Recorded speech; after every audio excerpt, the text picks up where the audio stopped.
what I believe the Lord is talking to us about. But I've entitled this lesson, A Sharper Focus. I think Peter is calling us to that in chapter 4, verses 1 through 11. But by way of introduction, I want you to focus on this. Listen and look at it. Mind is the master power that molds and makes, and we are mind. And evermore we take the tool of thought and shaping what we will, bring forth 1,000 joys, 1,000 ills. We think in secret and it comes to pass. Our world is but a looking glass.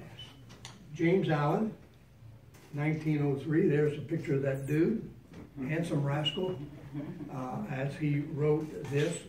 I don't think, I'm guessing that it's unlikely that any of you here know the author of those words, Mr. Allen, who passed from this earthly life in 1912. You likely don't recognize his name because he never became one of the so-called literary rock stars. Did you go to the funeral? No, I didn't. Bill was a contemporary.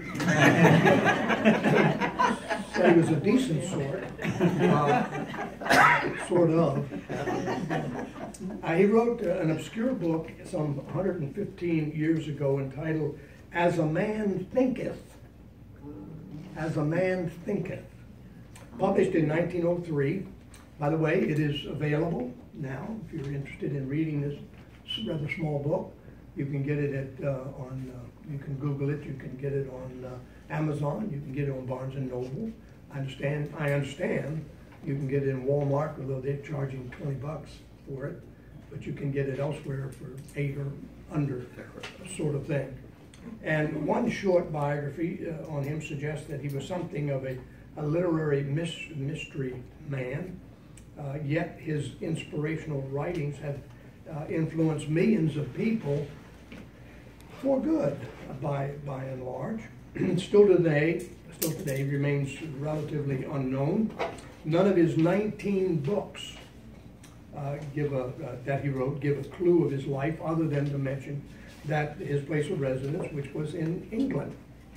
Now, he lived for 47 short years, died virtually unknown. But what is true is that many other motivational rock stars, if you will, that's my terminology, have stood on his obscure shoulders over the years.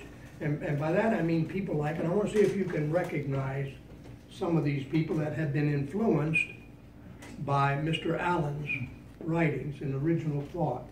Anyone know who that might be? Take a guess? It's Bobby's brother-in-law. I just wanted to get him some notice. That's Dale Carnegie.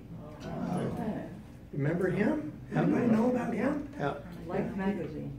Yeah, he founded the How to Win Friends and Influence People. Right.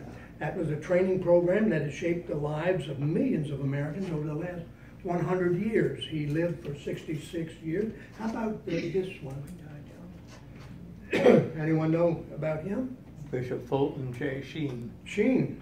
That's right, Bishop Fulton Sheen. And he was another star who stood on Brother Allen's shoulders. Maybe you don't recognize the name, but he was a Roman Catholic bishop who was the most popular television figure back in the 1950s. Each week, millions and millions of people listened to and watched Bishop Sheen because of the incredible way that he was able to speak and to motivate people. Now how about this one? Norman Vincent Peale, author of The Power of Positive Thinking, right? And or how about this guy? I've met this guy myself. Whoops, get out of there, Robert. This guy there, you can't see that, but him. Now, who is he? Everybody ought to know him. Looks like, yeah. That's Zig Ziglar. Oh, that's Zig Ziglar. Yeah, one of the greatest salesmen I know, in yeah. I've read some of his books. Yeah. That See You at the Top is one of his books. one of the world's greatest salesmen, 86 years old. One of the great quotes that I like about him that influences me is he said, if you go out to find a friend, you're going to find they're very scarce. But if you go out to be a friend, you'll find them everywhere. Good advice for us. Or how about, and I didn't know until I did a little bit of research, I didn't know much about Louise Hay, Hay, and she wrote a very influential book, and millions of women have listened to her, and the title of one of her most famous was, You Can Heal Your Life.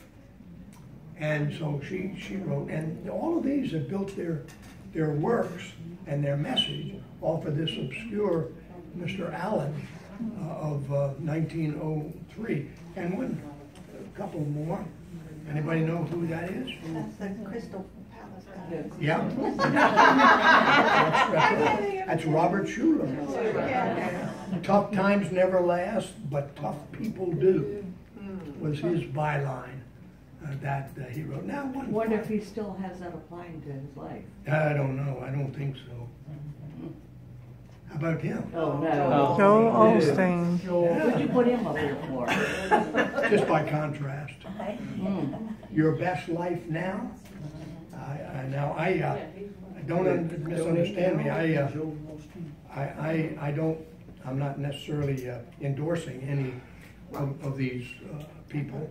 And I'm not intending to criticize their work, except perhaps for the last I one. was going to say, go And by the way, you know he's not in ministry anymore. No. Yep. He resigned his church so that he could go into his wife's cosmetic skin care line and build an empire. Well, did you see where originally they did not open their church to the No. But they are now. yeah, well, yeah, after they got all over the. Did tap in to an important biblical truth that James Allen originally surfaced. And that was my point of trying to bring these out. Namely, that's this, that what you allowed to listen, please listen closely, because I may mumble. And that's this, that what you and I allow to go into our mind, how you and I choose to think, has an undeniably powerful effect on what happens in our life. What you put in is going to impact what comes out. Garbage in, garbage out. Garbage in, garbage out. I told a young man that this week. I didn't want to take away from your Please, please. But he's one of our janitors at school, and he's a very nice young man. And he's actually helped us with a lot of our problem little boys, because a lot of our boys don't have father figures in the home and stuff. And one of our little boys was singing, and they're 4. My children this year are 4. Was singing an awful rap song, you know, and he was singing it at the lunch table. And this young man went over and said, "You shouldn't be singing that in here." And he said, "But that," the little guy said, "That's stuck in my head." And then he responded to him. He said, "Yeah, I was listening to that this morning too, and it really stuck in my head, and I've been hearing that over and over." And when he sat down next to me, I said, "You know, David," I said, "I'll tell you what Mama used to tell me, garbage in, garbage out." And his face just fell. He said, "You're right." Yeah, amen. It is amazing how that works. I'm sure each of you have similar examples. A couple of years ago down at the gym, Don, maybe it was when you and I, it goes back as far as you and I were still playing. That was a long time ago. That was a long time ago. But in the locker next to mine, somebody had left their cell phone, which is not unusual, but his ringtone was Feliz Navidad. You know that song? Feliz Navidad. You know, that sort of thing. And somebody really wanted to get them. And they called and called the whole time I was there. For a week. Oh, no. For a week. Feliz Navidad. You know, and I couldn't get it out. And that'll happen. And so this is an original thought that Brother Allen, I shouldn't call him brother, Mr. Allen, I don't know whether he's a brother or not, but Mr. Allen brought forth. So what, and it's important, and Peter reiterates this, and Scripture over and over says it, in different ways, but what you and I allow to go into our mind. Now just think about that for a moment, the basic premise of that. I was going to bring the statistic, maybe I'll bring it next week, but I was reading through Christianity Today. Any of you ever read that magazine, Christianity Today? Your pastor probably. And in it, it's a relatively short article, but it says, in the church, in the Christian church today in America, it's estimated that 68% of the men are addicted to pornography. Right. 68, Norm and I were just briefly talking about it, that there is this issue in the American church. I certainly know and accept. I've done enough counseling to know that. Sorry, ma'am. But the 68%, that blows my mind. That's what? That's 2 out of 3? Yeah, basically. Basically, 2 out of 3. Now that's staggering.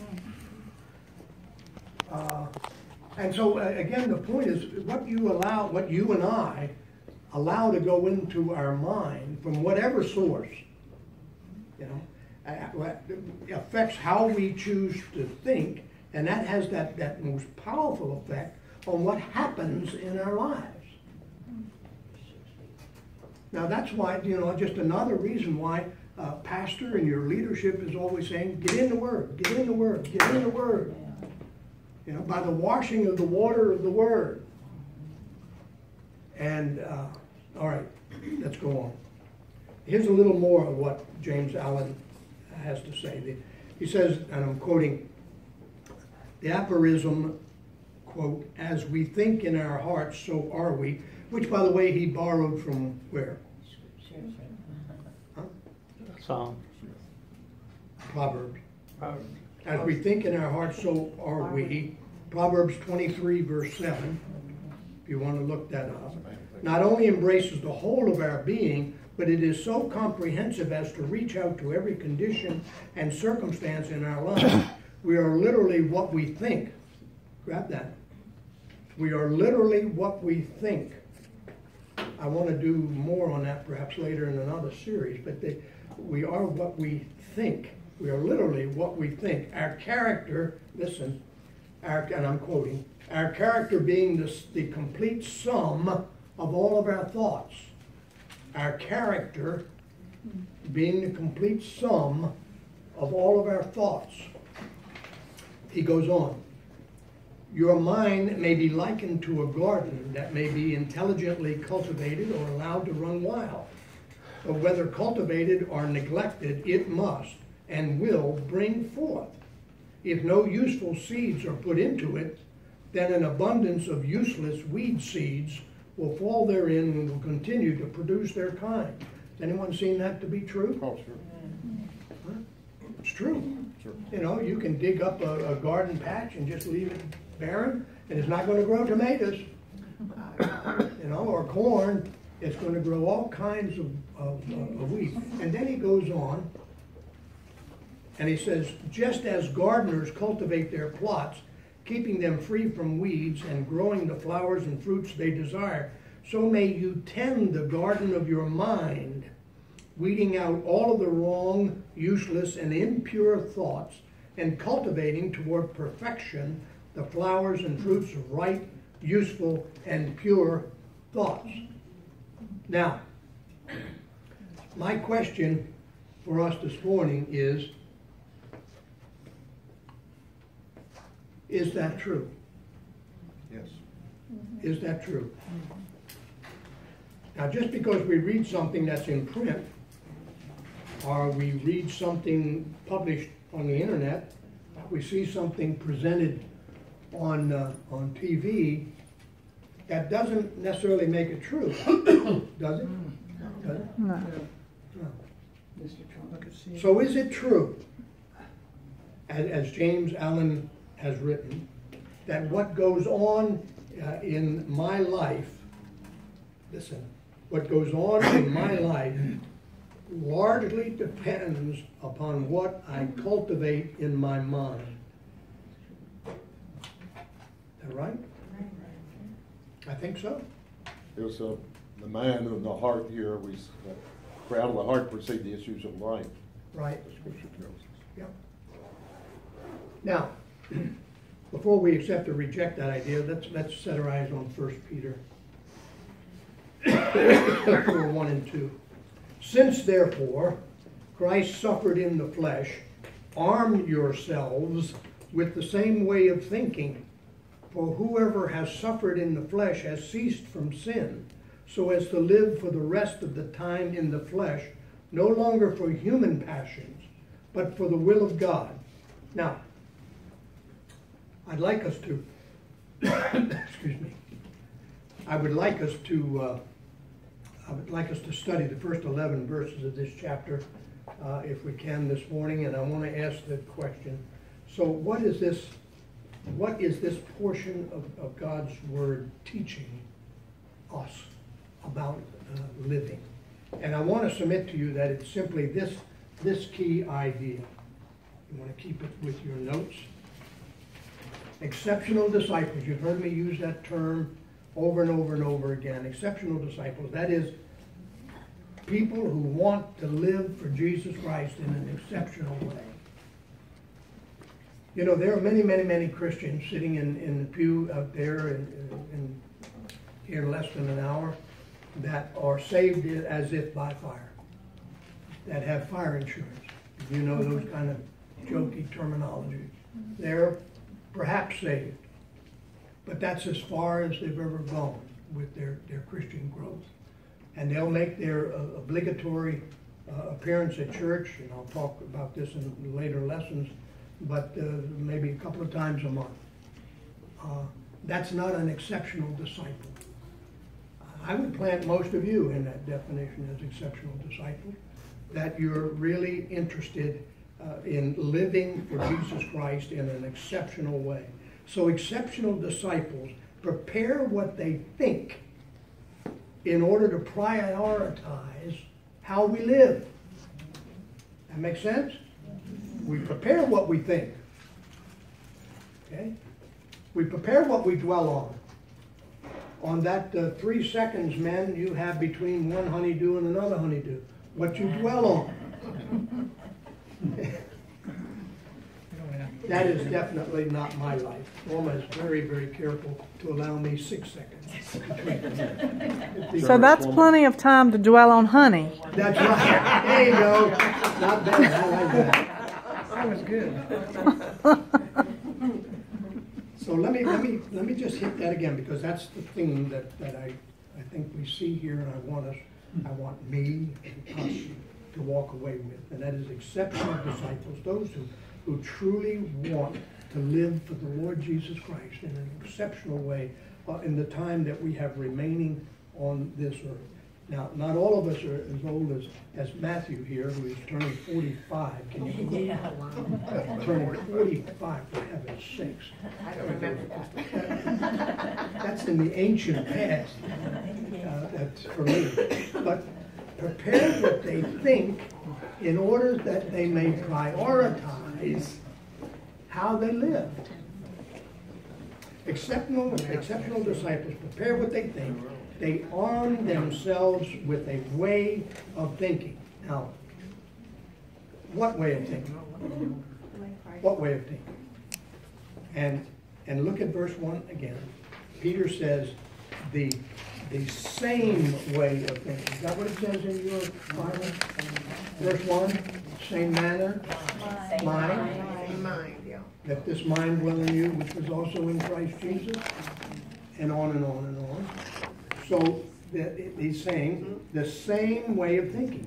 That if we want to think rightly, if we want to think highly, if we want to think purely, if we want to think in an exceptional way, that we are to think like Jesus thinks. That makes sense? Mm-hmm. So let's flesh that out a little bit.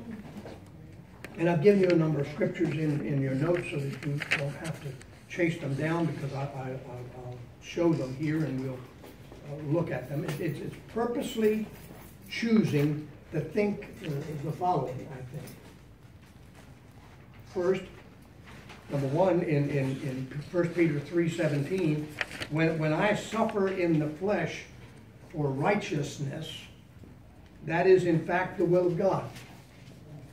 You understand what that's saying? That's saying when you and I have to suffer, and we suffer very little in America yet, but suffer in any way, shape, or form for righteousness' sake, you can know that you're in the will of God. All right? Number two,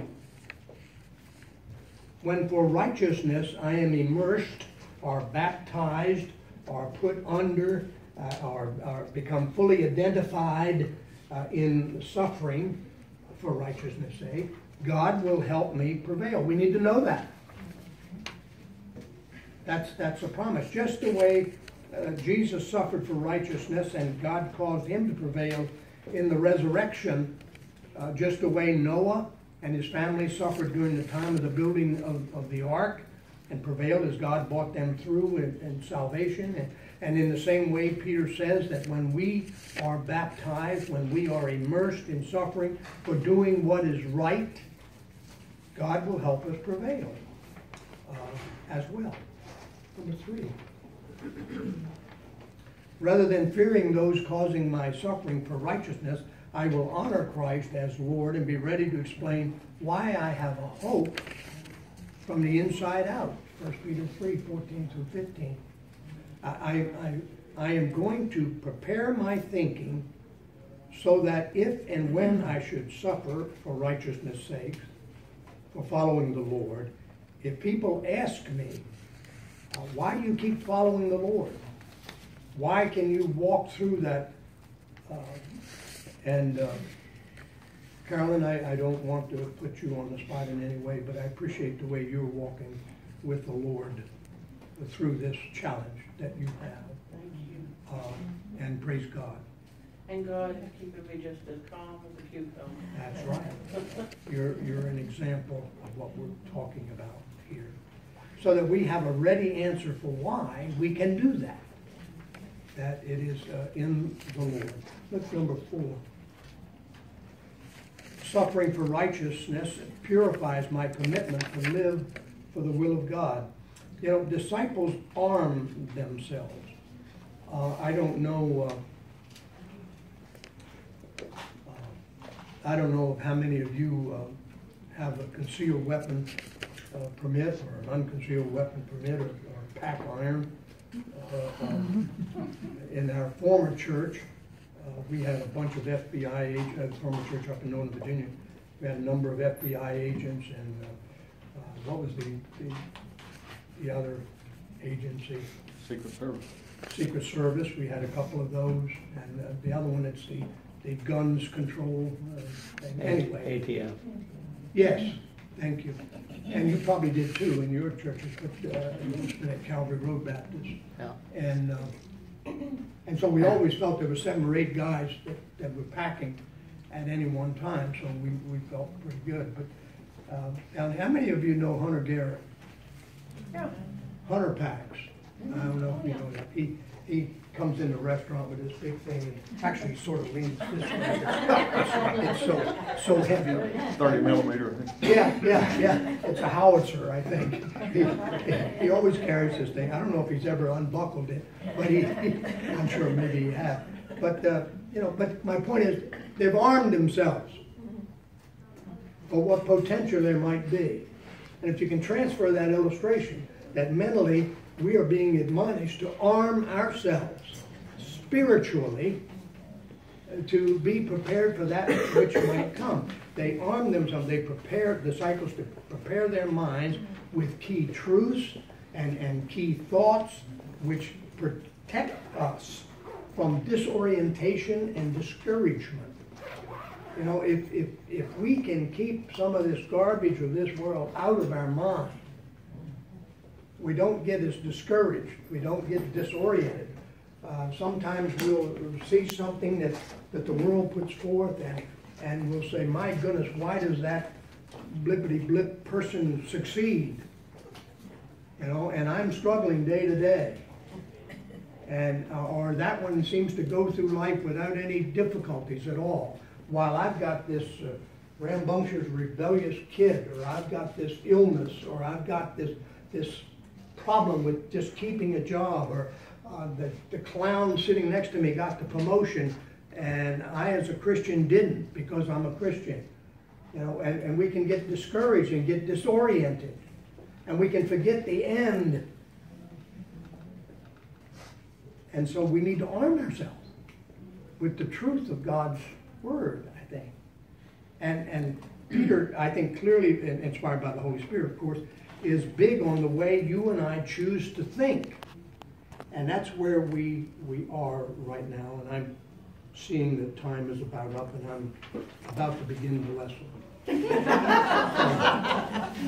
Yes, ma'am.